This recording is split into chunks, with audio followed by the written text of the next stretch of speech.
저 그 배신에 대해서 저도 아까 저의 의견을 물어보셨잖아요. 그래서 저도 말씀드리고 싶은데 이게 저는 이 싸움이 말장난의 싸움이 되는 게 되게 싫었거든요. 그러니까 아까도 이제 변호사님께서 하셨지만 판결문을 잘 읽어보면 사실 그 워딩이 그렇게 중요한 워딩으로 사용된 게 아니라 그 뒤에 판결을 위한 그 판결의 내용에 그러니까 그 상대가 주장하는 내용을 배척하기 위한 표현으로 쓰였단 말이에요. 그러니까 그게 무슨 뜻이냐면 사실 배신이라는 그 표현은 신의가 깨졌다라는 얘기잖아요. 근데 신의는 한 사람만으로 깨질 수가 없는 일이거든요. 그러니까 쌍방으로 깨지는 일이에요. 그리고 굉장히 감정적인 단어거든요. 그러니까 신의가 깨졌다, 배신이라는 표현은. 근데 이 배신이라는 표현과 배임이라는 어떤 그 법률적 그리고 경영적인 어떤 판단에는 사실 인과관계가 별로 없어요. 그러니까 무슨 말이냐면 제가 생각할 때 웃는 낯으로 그 상사의 비위를 잘 맞추면서 이렇게 막 이렇게 항상 되게 상사한테 잘해요. 굉장히 충성스러운 부하 직원이 실적을 못 내면 저는 주식회사에서 웃는 얼굴로 매일 내 비위를 잘 맞추지만 그 실적을 못 내는 직원이 배신자인지 아닌지 분간하기 어려울 것 같거든요. 그러니까 누군가한테는 그러니까 저는 사실 회사는 친목을 위해서 다니는 그 집단이 아니고 그 경영인은 숫자로 증명을 해야 된다라고 생각을 해요. 그래서 이 기간 내에 어느 정도의 수익을 냈고 회사에 어떤 이익을 줬느냐가 실제로 배신감을 들게 하느냐 아니냐에 더 척도가 돼야 되지 않을까. 제가 사실 이제 어도어로 2년에 이뤘던 성과가 굉장히 이게 탑 보이밴드, 그러니까 보이밴드들이 이제 수익을 많이 낸다라고 하잖아요, 통상.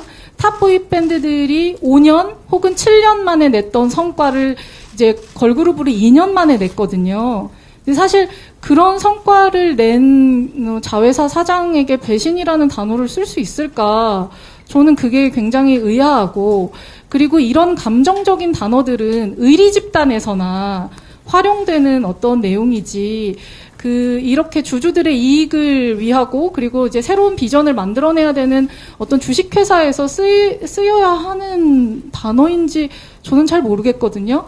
사실 그래서 저는, 경영인으로서 보여야 되는 자세는, 이 숫자라고 생각을 해요. 그냥 아무리 열심히 해도 숫자가 나오지 않으면 사실 경영인으로 질타를 받아야 되는 거고, 감정적으로 내가 아무리 열심히 했다 하더라도 그게 용인되기 어려워야 되는 게 사실 맞거든요.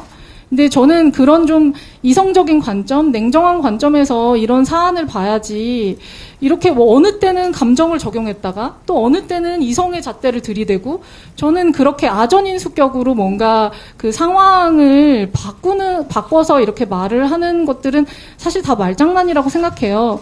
그래서 언제나 무슨 일이든 본질을 봐야 된다라고 생각을 하고, 제가 이제 질문 주신 건 아니지만 그냥 전 원래 하고 싶은 말이 굉장히 많은 사람이라 그냥 제 경영 철학이라고 해야 될까? 그냥 제가 경영적으로 어떤 생각을 가지고 있는지 말씀을 드려야 사실 이런 내용들이 좀 이해가 되실 것 같아서 제가 좀 첨언을 하고 싶은데,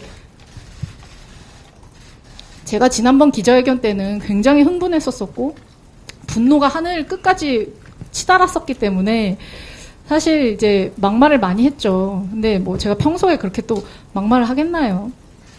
저도 멀쩡하게 있을 때는 멀쩡한 사람인데, 근데 제가 이제 얘기하면서 약간 착각하셨던 분들이 계신 것 같은데, 경영과 그리고 투자와 이거는 전혀 다른 개념이거든요. 사실 투자 M&A는 사실 어떤 한 회사를 경영하는 그 어떤 본질과는 조금 아예 다른 얘기 같아요. 저는 제가 그때 기자회견에서 말씀드렸던 건, 제가 투자나 M&A에는 저는 관심도 없고, 그래서 저는 사실 이 찬탈 뭐 이런 게 와닿지 않았던 거고, 부대표의 의견을 들었던 것도 사실 제가 문외한이기 때문에 얘기를 들었던 거죠. 이제 그게 문외한이라는 거지, 저는 제가 개인적으로 경영에 소질이 있다라고 생각해요. 뭐 어떻게 생각하실지 모르겠지만, 왜냐하면 그냥 경영은 별게 아니라고 생각하는 게, 이게 별거지만 별게 아니라고도 생각하는 게 무슨 이유냐면, 이제 보통 프로듀싱과 경영을 막 분리해서 전문 경영인이 해야 된다 막 이런 얘기들 많이 하고 그러잖아요. 근데 사람들이 단어에 많이 속아요. 전문이라는 말을 붙이면 그냥 갑자기 뭔가 굉장히 전문적인 것 같고 막 이런 생각이 막 느낌이 들거든요. 근데 사실 전문이라는 건 그 영역에 대한 이해가 얼마나 있는지, 그러니까 그 업을 얼마나 소화를 잘 해냈는지, 그러니까 업력이 기본이 돼야 된다라고 생각을 해요. 그런데 제가 지난번에도 말씀드렸지만 이 엔터테인먼트 사업이라는 업의 특징이 참 어렵고 희한한 게 뭐냐면 사람을 가지고 하는 일이거든요. 그러니까 이게 그냥 이 무생물 그런 어떤 그런 프로덕트로 이 공장을 돌리는 일이 아니라 사람의 마음을 움직이고 그리고 사람의 마음으로 일하는 일이에요. 그게 굉장한 변수거든요. 그래서 제가 가끔은 이렇게 표현해요. 되게 미친 산업이라고 표현하는 게 이 사람의 감정이 극대화됐었을 때는 예를 들면 조금 극단적인 표현으로 똥을 싸도 사주는 거야. 이게 미친 소비자들인 거죠. 너무 별게 아닌데도 이거를 갑자기 사줄 수 있는 마음이 동하는. 그러니까 그래서 리스크가 이게 무슨 말이냐면 그만큼 굉장히 성장이 갑자기 확 가파를 수도 있지만 그만큼 리스크도 되게 크다는 얘기예요. 아시겠지만 누군가의 열애설이나 누군가의 이런 감정적 동요가 있으면 사실 엔터 사업은 주가가 막 출렁이거든요.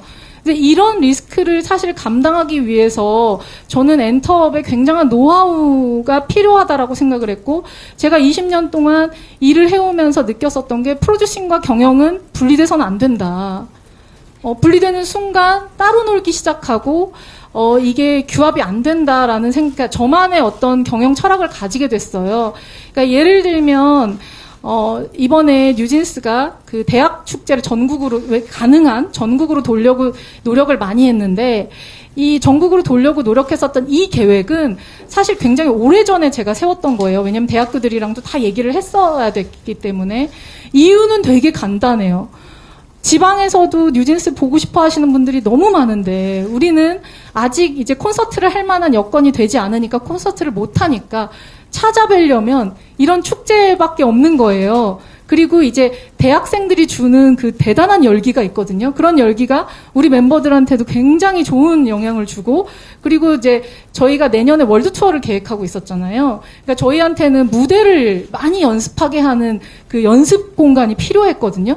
근데 롤라팔로자나 코첼라 같은 무대랑 제일 흡사한 게 제가 느낄 때는 대학교예요. 대학교에 가면 그 열기가 그 축제 열기랑 굉장히 비슷하거든요. 그러니까 우리 이거 축제를 많이 돌아야 되겠다. 근데 축제를 돈다라고 또 결정을 하잖아요. 이런 결정을 하면 또 누군가는 저희를 욕해요. 돈 벌려고 애들 행사 뛰게 하냐. 돈 벌려고 이렇게 뺑뺑이 돌리냐. 이런 오해를 한단 말이에요. 그래서 저는 그런 오해를 받고 싶지 않았거든요. 이게 팬 서비스도 하면서 멤버들의 실력도 늘리고 나쁠 게 없는데 우리 신곡도 홍보하고 이런 일타쌍피의 여러 가지 일들을 할 수 있는 것들을 효율적으로 하는데 저희의 어떤 진심까지 보이려면 기부하는 수밖에 없다 이건. 왜냐하면 또 학교의 돈이잖아요. 아니 뭐 우리가 돈을 벌어도 저는 항상 돈을 벌 때 이제 기왕이면 부자들한테 큰 돈을 받고 싶지 돈이 없는 사람들한테 작은 돈을 모아서 푼 돈으로 부자가 되고 싶은 마음은 없어요. 그냥 이게 네. 네, 저는 시간을 조금 늘릴 수도 있기는 해요. 답변은 드린 거고. 죄송한데 이게 저한테는 좀 중요한 얘기거든요. 그러면은 죄송한데 제가 이 얘기만 하고 기자님 질문부터 받을게요. 그러니까 기자님이 혹시 빨리 가셔야 될 수도 있으시니까. 급하게 왔던 사람들이잖아요. 네. 오전에 급하게 보셨잖아요. 네. 그래서 질문들이 다들 많이 있는 걸로 알고 있거든요. 네. 그래서 되게 죄송하지만 말씀을 좀 짧게 부탁드리고 질문 좀 받아주세요.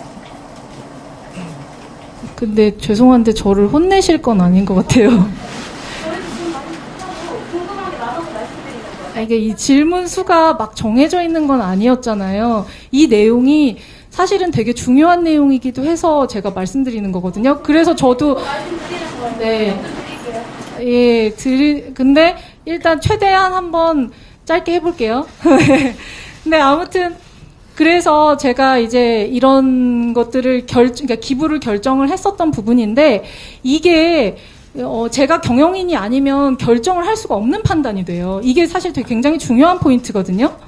그러니까 이런 것들이 그리고 뉴진스의 이미지나 그리고 앞으로의 저희의 행보 그리고 어떤 계획에 대한 되게 그 청신호나 어떤 단초가 될 수도 있어요.